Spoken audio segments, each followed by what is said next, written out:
The member representing Oka South 1 at the Anambra State House of Assembly, Mbachu, joins me on the news for more updates. Good to have you join us. Thank you very much. Good evening, viewers. A very sad development there in Anambra State. Condolences to the House of Assembly. But let's just begin by talking about how the kind of person that Justice was, and what this means for the State House of Assembly. Okay, Honorable Azuka, Justice, an astute legislator, a bridge builder, even though he came a little bit late because there was litigation in his elections, but immediately he came in, he was like a bridge between the opposition and the main party, and is a peace-loving guy, a very young husband to a wife, a father to 3, and the only son to a mother. It's quite sad. It's quite disheartening. Everybody from either sides, Anambra State is mourning.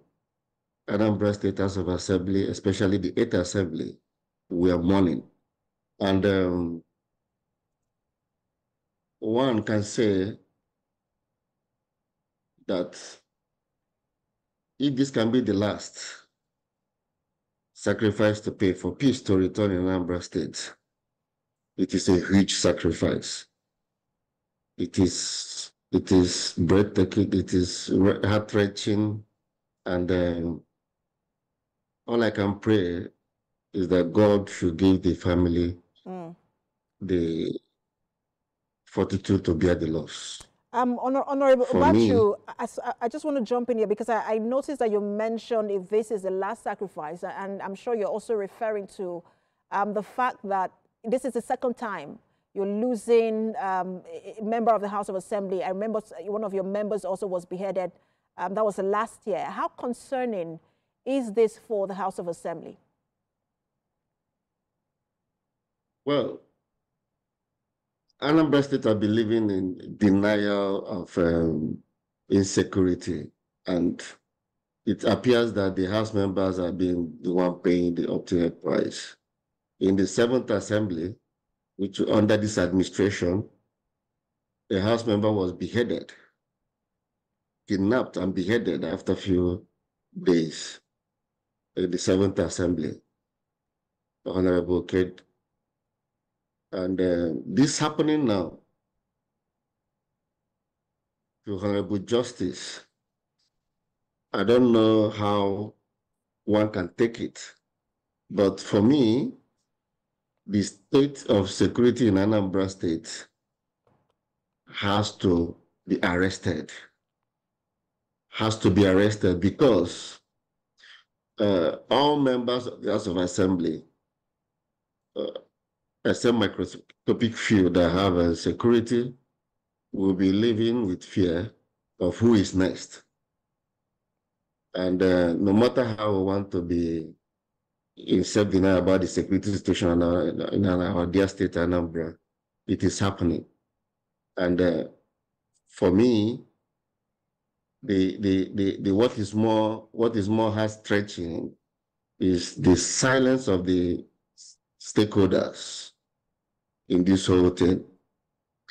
To say that it will take the governor almost 3 years to pay keen attention to security of the state is something that even I myself cannot believe. In the scale of things, as an economist, if you state your scale of preference, the fundamental duty of any government is security of life and property, ahead of roads, ahead of buildings, ahead of whatever you're doing. So if we can get it right now, in an Igbo adage, said, Osita Demma Odobagbo.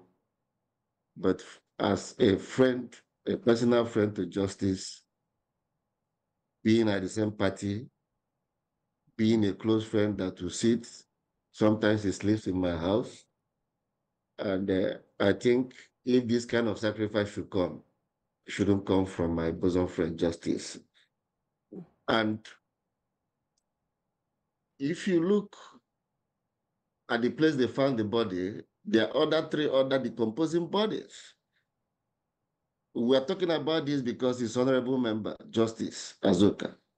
What of the other Anambrarians that have no name? There's an adage that said that the death that will kill Alaji, if you see Aboki, it will roll it off. A lot of things have been happening in this state.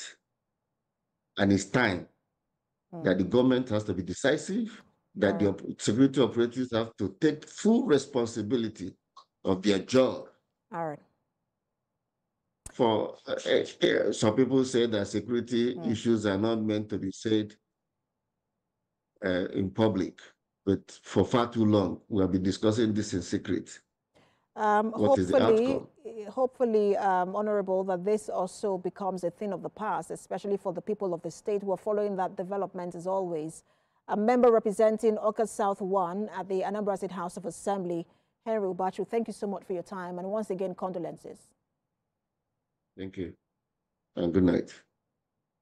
All right, we'll take a break now. When the News at 10 returns, we'll bring you more stories.